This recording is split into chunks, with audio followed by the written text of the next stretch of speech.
மூத்த பத்திரிகையாளர் வெங்கடேஷ் சார் நம்மளோட இணைஞ்சிருக்காரு. வணக்கம் சார். வணக்கம் சார். நீங்க அஜித் சார் பத்தி ஒரு முக்கியமான ஒரு செய்தி கொடுத்தீங்க. அது இப்போ வந்துகிட்டு இருக்கு. தற்சமயம் வந்து பாத்தீங்கன்னா அஜித் ஃபேன்ஸ்லாம் சொல்லிட்டு இருக்காங்க, எப்போ இதோட அனௌன்ஸ்மெண்ட் வரும், அடுத்தடுத்து அஜித் சாரோட என்னென்ன படங்கள்லாம் பண்ண போறாரு, இப்போ அஜித் சார் என்ன பண்ணிட்டு இருக்காரு சார்?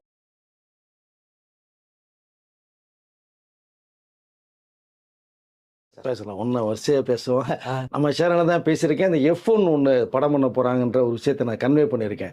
கிட்டத்தட்ட பார்த்தீங்கன்னா F1 ஸ்டைலிலேயே இப்போ இவர் நிஜமாக நடந்த காரியம் சம்மந்தப்பட்ட விஷயங்கள் எல்லாத்தையுமே எடிட் பண்ணி அப்பைக்கப்போ எடிட் பண்ணி முன்னே நடந்தது, இப்போ நடந்தது, இப்போ மலேசியாவில் நடந்ததுன்னு பார்த்தீங்கன்னா ஏஎல் விஜய் தான் டைரக்ட் பண்ணிகிட்ருக்காரு. அவர் வந்து கிரீடம்னு ஒரு படம் பண்ணவர், அவர் டைரக்ட் பண்ணிகிட்ருக்காரு. இப்போ ஒரு ப்ரோமோ வந்து கிட்டத்தட்ட 1.5 மினிட்ஸ் மேலே விட்டாங்க. தெரிக்கிறது மாதிரி இருக்குங்க. என்னங்க F1 படம், இந்த ரியல் மேட்டரை பண்ணோம்ல, இதுவே F1 சொல்லியே ரிலீஸ் பண்ணலாம். ஃபார்முலா 1 அந்த அளவுக்கு பிரமாதமாக இருக்குது. ஹாலிவுட் ஈக்குவலாக இருக்குது. ஏங்க 3 குட்டிக்கு நான் அடிக்கிறத பார்த்தீங்களா நீங்கள், வண்டி செவுத்துல முட்டி ரோலிங் ஆகுதுல, அதுதான் இந்த ரஜினி சார் பார்த்து பயந்து போய் அஜித்துக்கு ஃபோன் போட்டு, என்ன அஜித் என்ன நிலவரம் ஏன் அப்படிங்கும்போது, இல்லை சார் நல்லா இருக்கேன் பார்த்து பண்ணியா என்னையா நீ என்ன ரஜினி சார் அட்வைஸ் பண்ணார். அப்போது ஏன்னா அஜித் சாருக்கு வந்து இது வந்து ரொம்ப லவ்வபிள். இந்த கார் ரேஸ்லாம் அப்படி இப்படிங்க ஒரு படம் ஒரு பக்கம்னா கார் ரேஸ் ஒரு பக்கம். பட் இதவே பார்த்தீங்கன்னா பிரமாதமாக எடுத்துகிட்டு இருக்காங்க. விஜய் அஜித்தே எதிர்பார்க்கலையா நீங்கள் அவருடைய என்ட்ரி, இந்த கைதை ஆழிட்டு போகிறது, ஆடியன்ஸில் ரசிக்கிறது, காரில் உட்காருறது, ஹெல்மெட் இதெல்லாம் படம் பார்த்தீங்கன்னா நமக்கே அந்த எனர்ஜிக்கு அப்படியே என்ன கூஸ் பம்ப்ஸ் இல்லை, மாஸ் மூமெண்ட் அது தெரிக்குது உங்களுக்கு அந்த ப்ரோமோலையே. அப்போது நீங்கள் டாக்குமெண்ட்ரி படமாக அது பண்ணும்போது 2.5 மணி நேரம் படத்தை பண்ணுறது மாதிரி ஐடியா பண்ணியிருக்காங்க. அதை நான் என்ன சொல்லுன்னா, அதை அப்படியே எடுத்து நீங்கள் இன்னும் கொஞ்சம் லைவ் ஒரு 5 நாள் அஜித் எடுத்து ஷூட் பண்ணி ஒரு படமாக நீங்கள் ஒட்டினால் அதுவே தெரிக்குங்க. அப்படி ஒரு அருமையான ஒரு மேட்டரை பண்ணிகிட்ருக்காங்க. பட் அது வந்து ஃபுல் ட்ராக் இப்போ வந்து அது வெப் சீரிஸாக வரப்போதா இல்லை ஒரு சிங்கிள் ட்ராக் விட போகிறான்னு தெரியல. அனைமாக மிகப்பெரிய ஓட்டி நிறுவனத்துக்கு இதை பேசிகிட்டு இருக்காங்க. அது வந்து கூடிய விரைவில் வரும். அது ஒரு பக்கம் ஸோ தெரிக்க விட்டுட்ருக்காரு. அதற்கடுத்து நீங்கள் பார்த்தீங்கன்னா AK-64 ஆக்சுவலாக அவர் இப்போ இடையில வந்ததே அவர் குலதெய்வம் கோவில் போனது, திருப்பதி போனது எல்லாமே வந்து டைட்டிலோட அனௌன்ஸ்மெண்ட் கொடுத்துட்டு முடிச்சு ஆரம்பித்து விட்டுட்டு இந்த ரேஸுக்கு போய்ட்டு வந்து ஜனவரி ஷூட்டிங் பிளான் பண்ணுறது மாதிரி ஐடியாவில் தான் வந்தார். பட் அந்த ப்ரொடியூசர் ராகுல் அவர்கள் திடீர்னு பேக் அடித்ததுனால இவர் மற்ற வேலைகள்லாம் நீங்கள் பண்ணுவீங்க அப்படின்னு சொல்லி ஆதிக்கிட்டெல்லாம் ஹோப் கொடுத்துட்டு, நான் மலேசியா ரேஸ் போயிட்டு வந்துடுறேன், வந்து நம்ம ரெடி பண்ணிக்க, ஒன்றும் பிரச்சனை இல்லை, இந்த ப்ரொடியூசர்லாம் வேறு ப்ரொடியூசர் நமக்கு இல்லையாண்ணா அப்படிங்கிறத கன்வே பண்ணிட்டு போனார். சுரேஷ் நடி சொல்லிட்டு போனார். இப்போ கிட்டத்தட்ட அஜித் சார் வந்து ஒரு இன்வெஸ்டரை வந்து பேசி வச்சுட்டா ஃபைனல் பண்ணிட்டாங்க. அது வெளிநாட்டுனுடைய அந்த இன்வெஸ்டர். அவர் இந்த படத்துக்கு என்ன பட்ஜெட் ஆகும் அப்படிங்கிறது தெளிவாக ஒரு பட்ஜெட் போட்டு ஆதிக்கிற வச்சு வந்து அஜித் சார்கிட்ட கொடுத்துட்டாங்க. அஜித் சார் அங்கேயே கன்வே பண்ணியாச்சு. இப்போது என்ன அமௌண்ட், ஃபுல் அமௌண்ட் வருது, ஃபார் எக்ஸாம்பிளுக்கு எடுத்துக்கோமே, இப்போ கிட்ட ஒரு 250 கோடி ரூபா அந்த படத்துக்கு செலவாகுது அப்படின்னா அதை ஃபுல்லாக இன்வெஸ்ட் வந்து கொடுத்துட்றாங்க அஜித்தை.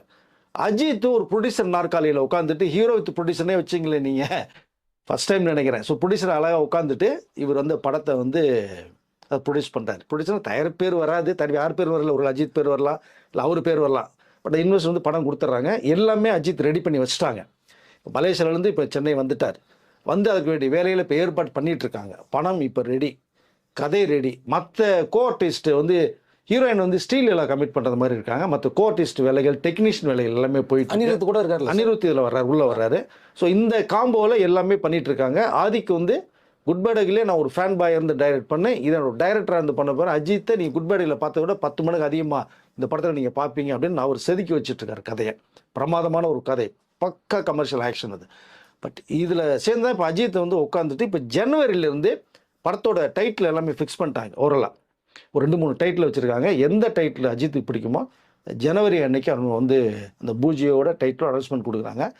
பிப்ரவரிலேருந்து இதனுடைய ஷூட்டிங் ஆரம்பிக்குது. இது வந்து கோகுலம் பிக்சர்ஸ் கேரளாவில் இப்போ வந்து பிக் ஷாட், அவர் பெரிய பிஸ்னஸ் மேன், அவருடைய சில ரைட்ஸ் அவர் வாங்குறாரு, அண்டர்டேக் பண்ணி பண்ணுறது மாதிரி ஒரு விஷயங்கள் பேசப்பட்டு இருக்கு. இது வந்து இன்வெஸ்டருக்கு வந்து தமிழ்நாடு ரைட்ஸ், உலக உரிமையில் எல்லாமே வந்து பார்த்தீங்கன்னா அஜித் ஒரு பார்ட் எடுத்துக்கிறாரு, இன்வெஸ்டருக்கு ஒரு பார்ட்டு கொடுத்துட்றாங்க. இதில் வரக்கூடிய ப்ராஃபிட் எல்லாமே நீங்கள் எடுத்துங்க அவ்வளோதான். ஸோ இதை வந்து அஜித்துடைய நேரடி அந்த பார்வையில் என்னுடைய படைப்பிடிப்பு பிப்ரவரி ஸ்டார்ட் ஆகுது. என்ன இன்னொரு ஸ்பெஷல் பார்த்தீங்கன்னா, ஜெயிலர் 2 முடிச்சுட்டு வந்த உடனே சூப்பர் ஸ்டார் ரஜினி 173 ஸ்டார்ட் பண்ணார். அதே பிப்ரவரி தான். அதே பிப்ரவரியில் அஜித்தும் ஸ்டார்ட் பண்ணுற டைட்டிலோடு பண்ணுறாங்க. 2 படம் கிட்டத்தட்ட ஒன்றாவே ஆரம்பிக்கிறது மாதிரி இப்போ போயிட்டுருக்கு சார். அனௌன்ஸ்மெண்ட் எப்போ சார் வரும்? இல்லை, ஜனவரி கொடுக்குறாங்க சார். ஜனவரி ஃபர்ஸ்ட் வீக் வந்து அனௌன்ஸ்மெண்ட் வந்து அஜித் கொடுத்துட்றாரு. என்ன டைட்டிலோடு கொடுக்குறாரு. டைட்டில் வந்து ஷூட்டிங்கும் இப்போ ஒரு நாள் 2 நாள் ஆரம்பிக்கிறது மாதிரி ஒரு பிளான் பண்ணுறாங்க. பிப்ரவரிலேருந்து ஃபுல் ஷெட்யூல் ஸ்டார்ட் பண்ணுற மாதிரி இருக்குது சார். எல்லாருமே வந்து அஜித் சார் கிட்ட கேட்டது வந்து F1 மாதிரி ஒரு படம் பண்ணுங்க சார், உங்களுக்கு நல்லா இருக்கும். அஜித்தே F1 படத்தை கூட பார்த்துட்டு இந்த இல்ல படம் அந்த பண்ணணும் அப்படின்னு. ப்ராசஸ் இருக்கு சார். ஆ, இப்போ இந்த படம் வந்து AK-64 வந்து ஆதிக்க ரவிச்சந்திரன் பண்றாரு. இது வேண்டிய வேலைகள் எல்லாம் ஏற்பாடு பண்ணியாச்சு. சம்பளம் கேட்டதால பிரச்சனையாச்சு. ப்ரொடியூசர் என்னதுதான் இப்போ ப்ரொடியூசர் வந்து இன்வெஸ்டர் லாக் பண்ணிட்டாரு. இவரே உட்காந்து பண்றாரு. இது ஒரு பக்கம். இது ஜனவரி வந்துட்டு பிப்ரவரி ஷூட்டிங். இன்னொரு பக்கம் பார்த்தீங்க அப்படின்னா AK-65 படம் அது சிறுத்தை சிவா பண்றாரு. அஜித்துடைய உயிர் நண்பன். அஜித்துக்கு எது ஒன்றாலும் சிறுத்தை சிவா ஃபோன் அடிப்பார். நைட் 2 மணி நேரம் ஃபோன் அவரு பண்ண மலேசியால தான் இருக்காருல்ல. ஆமாம் ஃபுல்லாக அங்கே தான் வந்து ஏழு விஜய் அங்கே தான் இருந்தார். சிறுத்தை சிவா அங்கே தான் இருந்தாங்க. பட்டு அஜித்துக்கு ரொம்ப நெருங்கிய நட்புன்னு எடுத்துக்கிட்டிங்கன்னா நடிகர் ஜெய்சங்கர் இருக்கார் இல்லையா, அவருடைய சன்னு வந்து டாக்டர். அவரு வந்து அஜித்துக்கு very close friend, family friend. இன்னொரு நட்பு யாருன்னு பார்த்தீங்கன்னா சிறுத்தை சிவா. இந்த 2 பேர் தான் நெருங்கிய நட்பு. 2 பேர்கிட்டையுமே தான் அவர் மனசு விட்டு பேசுறது. இப்போ சிறுத்தை சிவாட்ட கங்குவா ஃப்ளாப்னே ஒரே வார்த்தை சொன்னார், கவலைப்படாத சிவா, ரிலாக்ஸ் ஆகுது, படம் முடிச்சுட்டு வந்துடுறேன். ஏன்னா ஆதிக்கு நான் ப்ராமிஸ் பண்ணல, இல்லைன்னா நான் உனக்கு பண்ணியிருப்பேன். ஆதிக்கு முடிச்சோன்னா நம்ம ஆரம்பிப்போம், கவலைப்படாத நீ. தெம்பா சொன்னா இப்போ சிறுத்தை சிவா ரொம்ப ஹாப்பி அஜித்தோட ட்ராவல் பண்ணிட்டு இருக்காரு.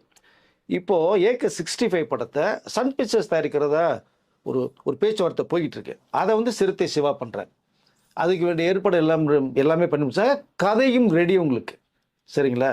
இதற்கு அடுத்து தான் நீங்கள் கேட்டீங்களே F1 சொல்லிட்டு, F1 ஃபார்முலாவில் ஒரு கதையை வந்து அஜித் பண்ணுறார். அது கன்ஃபார்ம், மாற்று கருத்தே இல்லை. நம்ம அவருடைய ரியல் அந்த ரேஸ் நடக்குது என்னென்னா அந்த படம் மாதிரியே மேக்கிங்கில் பண்ணிகிட்டு இருக்காங்க. அருமையாக வந்திருக்கேன்னு விஷயத்தை கன்வே பண்ணோம் நம்ம. பட் F1 ஃபார்முலா கதையை வந்து விஷ்ணுவர்தன்கிட்ட கிட்டத்தட்ட கொடுத்துருக்கதா ஒரு தகவல். அவர் வந்து நீங்கள் ஃபுல்லாக வந்து ஸ்கிரிப்டை ரெடி பண்ணுங்க. மேக்கிங் பயங்கரமா இருக்கும். ஆமாம், அது வந்து இங்கிலீஷ் பட ஸ்டைலில் அவர் பண்ணுவார். ஆமா, பில்லாவே பார்த்தீங்கன்னா அதுதான் சொன்னேன் கரெக்டான தேர்வு. எஸ், அதனால் விஷ்ணுவர்தன்கிட்ட சொல்லி, ஏன்னா அவர் நிறைய இங்கிலீஷ் படம் பார்க்கக்கூடியவர். பார்த்து தான் ஒரு கதை அஜித்தே சொல்லியிருக்காரு. அஜித் ஆல்ரெடி ஒன்று கதை சொல்லியிருக்காரு விஷ்ணுவர்தன், பட் வெயிட் பண்ண சொல்லியிருக்காரு.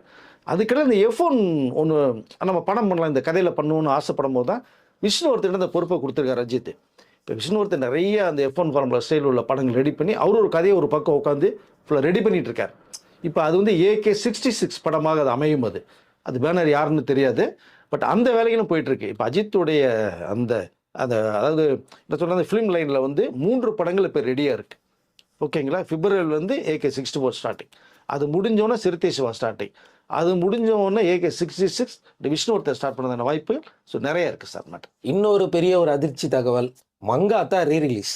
எஸ், தெறிக்க விடுவார். நீங்கள் அதான் சொல்லலையா, அஜித் அவருடைய படம் லிஸ்ட்லேயே 63 படங்களில் ஒரு குறிப்பிட்ட ஒரு 5-6 படம் தெறிக்கிறது மாதிரி இருக்கும் உங்களுக்கு. வரலாறு அதெல்லாம் வேறு யாருமே பண்ண முடியாது. வரலாறுலாம் நீங்கள் பார்த்தீங்கன்னா அப்படியே ஒரு படம் அது. அப்புறம் வில்லன், இந்த லிஸ்ட்டில் எடுத்தீங்கன்னா பில்லெல்லாம் மேக்கிங்லாம் ஸ்டைலாக பண்ணியிருப்பார். அதை பார்த்தீங்கன்னா இந்த மங்காத்தா அஜித்தோடைய அந்த டைலாக் டெலிவரி, இந்த மணி மணி மணின்னு பேசுகிற டைலாக்லாம் சிரிச்சுட்டு சிகரெட் பிடிக்கிறது மனசை தெறிக்க விட்டுருப்பார். அந்த படம் அனைவரும் ஜனவரி 23 ரிலீஸ் ஆகிற மாதிரி ஒரு சார்ட் போய்கிட்டு இருக்காது. அது புது படத்துக்கு வேண்டிய அத்தனை விஷயங்களை ரசிகர்கள் பண்ணுறது மாதிரி வெறித்தனமாக இருக்காங்க. மங்காத்தா வந்து பிரமாதமான ஒரு படம் சார். அது வந்து என்ன சொல்லணும்னா அவருடைய எவர்கிரீன் படங்களில் அது ஒரு மிகப்பெரிய வசூல் சாதனை செஞ்ச படம். அது ரீரிலீஸில் மிகப்பெரிய வசூல் சாதனை ஒன்று படைக்கும் தான் நான் நினைக்கிறேன். நான் சார் அந்த படம் ஆக்சுவலாக வந்து இவர் சொல்லும் போது தயங்கனார்லாம் சொல்கிறாங்க வெங்கட் பிரபுனா, இது வந்து ஒரு வில்லத்தனமான படம்னா நீங்கள் எப்படி நான் பண்ணலான்னு சொன்னப்போ, வில்லத்தனமாக தானே படம், அப்போ நான் தான் பண்ணுவேன்னு சொன்னதும் வெங்கட் பிரபுக்கு ஷாக்லாம் இருந்ததா சொல்கிறாங்களே. ஏங்க அவர் வந்து வில்லனிக் பண்ணுறது ரொம்ப ஆசைப்படுவாருங்க. நீ வில்லன் படம் பார்த்தீங்களா, கேசரிமார் படம் பின்னிருப்பார் உங்களுக்கு. அதை இந்த கதையை சொல்லும் போதே வெங்கட் பிரபு தயங்கி சொன்னது ஒரு பக்கம், பட் அந்த கதை கண்டென்ட் தான் உங்களுக்கு ஹைலைட். உங்களுக்கு அது எப்படி கொண்டு போகிறான்ற விதம் தானே உங்களுக்கு. அந்த மேக்கிங்கு பிரதமர் இருப்பார். அப்படி இல்லைன்னா மங்காத்தா 2 பார்ட்டை வெங்கட் பிரபு சொல்லி அஜித் ஓகே சொல்லியிருப்பாரா? இந்த லைனில் வெங்கட் பிரபு இருக்கார் மங்காத்தா 2ல். அவர் விடாமுயற்சி அஜர்பைஜானில் இருக்கும்போது இவர் கோட்டில் பிஸியாக இருக்கும்போது அந்த கேப்பில் வந்து அஜர்பைஜானை போய் அஜித்தை மீட் பண்ணி மங்காத்தா 2 கதையே வந்து அஜித் சொல்லிட்டு வந்திருக்கார். இப்போ லைனப்பில் AK-67 படமும் இருக்குது. சிவகார்த்தியன் படம் வெங்கட் பிரபு முடித்த உடனேயே இந்த கதை அஜித் ஆல்ரெடி திரும்பி வெங்கட் பிரபு சொல்கிறாரு. அது வந்து 66 வருமா 67 வருமானு தெரியல. ஏன்னா இல்லைனா மங்காத்தா பொண்ணு அந்தளவுக்கு எந்த அளவுக்கு உங்களுக்கு super duper box office collection வந்து உங்களுக்கு தெரியும். அந்த ஒரு கேரக்டர் பார்ட் 2 எடுக்கிறதுக்கு ரெடியாக இருக்காங்க. அஜித் நடிக்கிறது ஓகே சொல்லிட்டார் வெங்கட் பிரபு கிட்ட. ஒருவேளை இந்த மங்காத்தா 2 வர போகுது அப்படின்றது சிக்னல் தான் இந்த மங்காத்தா ஒன்று ரீரிலீஸ் பண்ணுறாங்களோ? இல்லை, அது ஒரு பக்கம் சார். உங்களுக்கு சில படங்கள் நீங்கள் எப்போ பார்த்துட்டே இருக்கலாம் சார். அந்த மாதிரி படங்களில் இந்த மங்காத்தா ஒன்று. ரெண்டாவது இந்த கேப் கொஞ்சம் இருக்குது. ஏன்னா இப்போது குட் பேட் கிளைக்கு பிறகு ஒரு கேப் இருக்குது. இப்போ ரீரிலீஸுங்கிறது இப்போ வந்து ஒரு ட்ரெண்டிங்கில் இருக்குது. இப்போ அது மாற்றுறது படையப்பா வந்து கிட்டத்தட்ட எத்தனை கோடி வசூல் சாதனை படிச்சு உங்களுக்கு தெரியும். அதனால் ரீரிலீஸில் எந்த படம் பண்ணலாங்கும் போது சில குறிப்பிட்ட படங்கள் சாய்ஸ் பண்ணாங்க. அப்புறமே 2-3 படங்கள் இப்போ ரிலீஸ் ஆச்சு. மங்காத்தா வந்ததுன்னா வேறு லெவல். அதனால் அஜித்தை லைக் பண்ணி இதை 7.1 டால்ஃபி ஆட்டோமஸில் 4K ரிலீஸ் பண்ண சொல்லியிருக்காரு. அதுக்கு வேண்டிய ஏற்பாடு எல்லாம் போய்கிட்டு இருக்கு. ஜனவரி 23 தெரிவிக்கும் பாருங்க, புதுப்படம் ரிலீஸ் மாதிரி இருக்கும் உங்களுக்கு. உங்ககிட்ட ஒரு முக்கியமான இறுதியான கேள்வி. 2025 வெற்றி பெற்ற மாபெரும் திரைப்படங்கள்ல குட் பேட் அக்லி சேர்ந்துருக்கு. எஸ் ஃபஸ்ட்டு கூலிங்க, அது மறுப்பதற்கு இல்லை. ரஜினி சார் படம் தான் 2025 நம்பர் 1 கலெக்ஷன். கூலி படம் ரஜினி சார் படம். 2வதாக அஜித் சார் படம் சேர்ந்துருக்கு. சரிங்களா, குட் பேட் அக்லி மிகப்பெரிய ஒரு கலெக்ஷன். அப்புறம் அடுத்து எடுத்திங்கன்னா அப்படியே வந்து 3-4 படங்கள் போகுது. நம்ம பிரதீப் போகுது, சிவகார்த்திகேயன் படம் போகுது, தனுஷ் படமும் போகுது. ஆனால் டாப்பில் வந்து 1 and 2ல் வந்து ரஜினி சாரும் அஜித் மட்டும்தான் இருக்காங்க.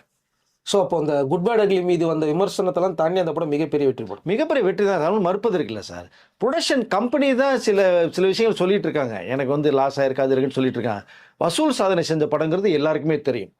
சூப்பர் டூப்பர் ஹிட்டுங்கிறது எல்லாருக்குமே தெரியும். திருப்பூர் சுப்பிரமணி கூட சொன்னார். எஸ், அவரே இன்டர்வியூவில் சொல்லியிருக்காரு 2025 மிகப்பெரிய வெற்றி படம்னு சொல்லியிருக்காரு குட் பேட் அக்லியா. அதில் 2 படங்கள் டாப் மோஸ்ட்.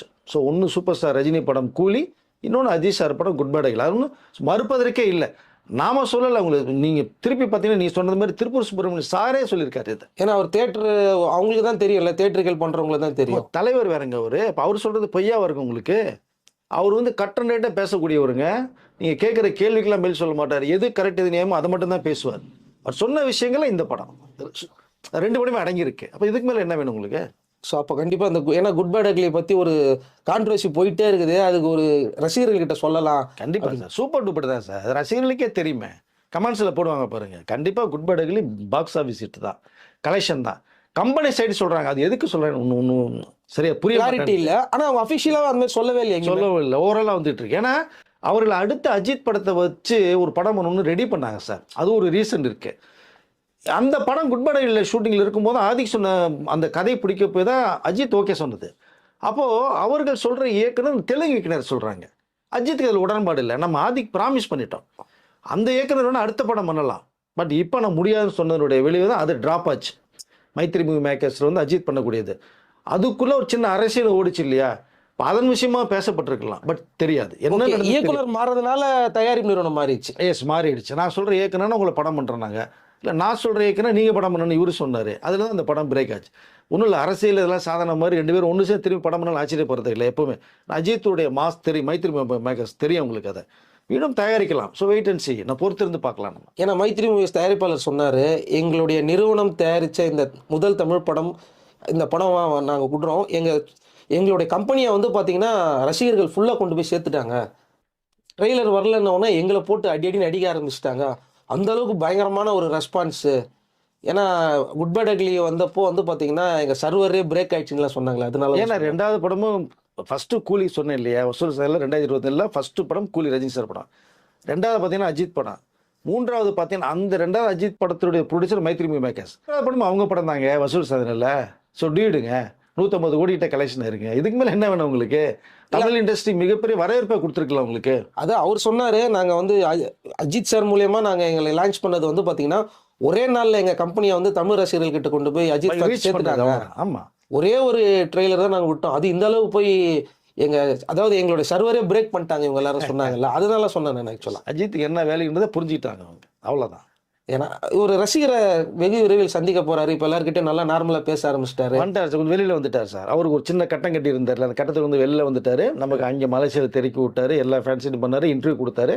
இப்போ தமிழ் ரசிகர்களையும் அவர் வந்து சந்திக்க போகிறார். அவர் வந்து ரசிகர்களாக இல்லை, தன்னுடைய உடன்பருவா சகோதரர்களை தம்பியாக சந்திக்க போகிறார். எல்லாருக்கும் அட்வைஸ்லாம் பண்ணுறாரு, எல்லாருக்கும் அட்வைஸ்லாம் பண்ணுறாரு. அதுதான் சொல்கிறேன், தம்பிகின்ற உரிமையை எடுத்துகிட்டு அவர் பண்ணுறாரு. அதை ரசிகர்களும் வந்து ஏற்றுக்கிறாங்க. நம்ம கூட இனிமேல் ரசிகர்னு சொல்லுவான்னு நினைக்கிறேன். அஜித்தோட உடன்புற சகோதரர் தம்பிகள் வந்து இனிமேல் அவரை மீட் பண்ண போகிறாங்க. அந்த சந்திப்பு விரைவில் நடக்கும் நான் நினைக்கிறேன். ஏன்னா 500 பேர்கிட்ட வந்து ஃபோட்டோ வெயிட் பண்ணி எல்லாரும் எடுத்து அனுப்பிச்சு அந்த வீடியோஸ் எல்லாம் பார்த்துருப்பீங்க. ஸோ அதான் ரசிகர்களோட திரும்பவும் மீண்டும் இணக்கமாயிட்டாரு அஜித் சார். தம்பிகள்லாம் சொல்லுங்க. சரி, தம்பிகள் அஜித்தோட தம்பிகளை கண்டிப்பாக மீட் பண்ணுவார் அஜித் சார்.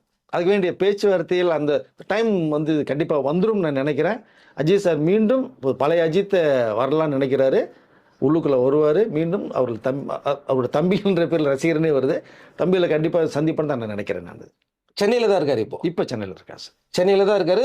இந்த ஒரு விஷயமா தான் அவர் வந்திருக்காரு எஸ், actually. இந்த அடுத்த படத்து வேலைகள் பண்ணிட்டு இருக்காங்க சார். ஆதிக் ரவிச்சனுடைய 63 படம் 64 படத்துக்கு வேண்டிய வேலை எல்லாம் ரெடி பண்ணிட்டு இருக்காங்க. ஏக்தம் முடிச்சுட்டு படத்தை அனௌன்ஸ்மெண்ட் கொடுத்துட்டு ஷூட்டிங் ஆரம்பிச்சுட்டு முடிச்சுட்டு தான் போகிற மாதிரி இருக்காரு இப்போ கிட்டத்தட்ட. ஒரே ஏக்தமா முடிக்க போறாங்க Yes, படத்தை. yes, yes. அது ஒரே வந்து- ஷெட்யூலா. ஆமாம், அது Hyderabad Ramoji Rao film settle set போட்டுட்டு இருக்காங்க.